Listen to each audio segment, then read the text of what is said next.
couverture bleutée,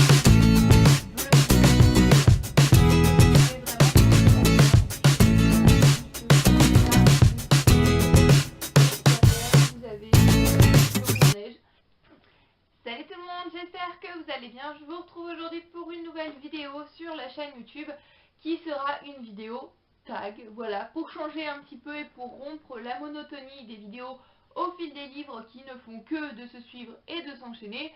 J'ai pensé que ça pourrait être sympa de vous faire un petit tag, ça fait un long moment que j'en ai pas fait, donc c'est parti.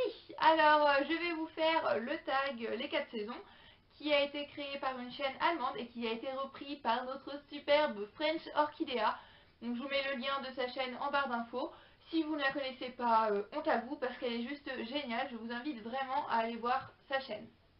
Donc il y a 9 questions, livresques ou non. Alors on va commencer maintenant, c'est parti. Première question, quelle est ta saison préférée? Alors ma saison préférée c'est l'hiver, voilà, j'adore l'hiver pour sa magie, sa féerie, c'est les fêtes de fin d'année, la bonne humeur, on est joyeux, on va faire les magasins, c'est l'hiver, c'est magique, les décorations de Noël, c'est illuminé, la neige, le froid, c'est ma saison préférée, voilà, je pense que j'ai donné assez d'arguments. Saison 2, en quelle saison es-tu née? Je suis née le 27 décembre, donc en hiver, voilà qui explique peut-être certaines choses, peut-être que c'est pour ça que j'aime l'hiver, je n'en sais rien. Alors, troisième question. Selon les saisons, as-tu des genres littéraires de prédilection? Je dirais globalement non, même si en hiver j'aime bien lire des livres de Noël, des livres sur les elfes, la féerie, des livres jeunesse, voilà, sur Noël en général, des livres d'hiver quoi. Moi j'appelle ça des livres d'hiver qui parlent d'elfes, de magie, de cerfs, de reines, voilà. Je préfère lire ça en hiver, même si je peux en lire en été aussi, mais je trouve qu'en hiver on est dans l'ambiance, ça passe vraiment mieux. Et en été pareil, j'aime beaucoup lire un petit peu de chick-lit sur la plage ou même sur mon transat dans mon jardin, voilà. Même si je peux lire de la chick-lit en hiver, pareil en été, je trouve que ça s'y prête quand même un petit peu mieux, sinon j'ai pas de genre fétiche, prédilection selon les saisons. Quatrième question. Quels sont tes endroits préférés pour lire en été et en hiver? Alors en été, comme je disais, sur la plage ou alors dehors au soleil, dans mon transat, franchement, au soleil, dehors, avec une petite brise de vent, c'est juste trop top. En plus, ça permet de bronzer, 2 en 1. Et l'hiver, chez moi, dans mon lit ou dans le canapé, avec une tasse de chocolat chaud, une couette et tout, un plaid, c'est... Voilà, c'est l'hiver, regardez la neige tomber dehors, c'est magique.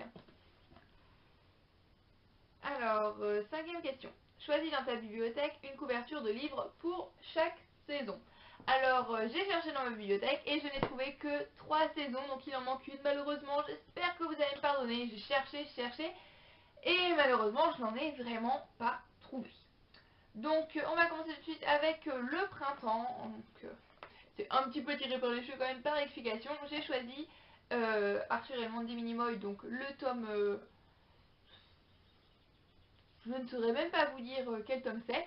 Le tome Arthur et la cité interdite, donc avec la princesse Sélénia, puisque voilà, elle est assise sur une fleur. Les fleurs, c'est le printemps. Et je trouve cette couverture super belle. C'est la plus belle de la quadrilogie. Voilà, selon moi. Printemps. Ensuite, pour l'été, j'en avais quand même pas mal, mais j'ai choisi La fille de papier de Guillaume Musso en grand format. Parce que à la tenue de la fille, la plage, la cabane de bord de plage, voilà, ça fait vraiment penser à un univers estival. Et c'est automne que je n'ai pas trouvé. Je cherche un livre avec des feuilles mortes, avec... Je n'ai absolument aucun livre ayant pour couverture une couverture me faisant penser à l'automne. Voilà, je dois être contre l'automne ou les livres qui ont une couverture automnale. Je n'en sais rien, mais je n'en ai pas. Désolée, ce tag m'aura permis de faire cette découverte dans ma bibliothèque. Et pour l'hiver, j'ai choisi un livre sûr que c'était l'hiver. Il s'agit de Bal de givre à New York de Fabrice Collin. Donc là, c'est chez Albin Michel Louise, voilà. Rien que au titre, Bal de givre, c'est l'hiver. La couverture bleutée, bleu givre, voilà, logique, fait vraiment penser à l'hiver. En plus, je trouve cette couverture juste magnifique. Et derrière, vous avez les flocons de neige qui font encore une fois penser à l'hiver. Par contre, dans la bibliothèque, des livres qui font penser à l'hiver, il y en avait quand même pas mal. On voit bien ma prédiction pour l'hiver.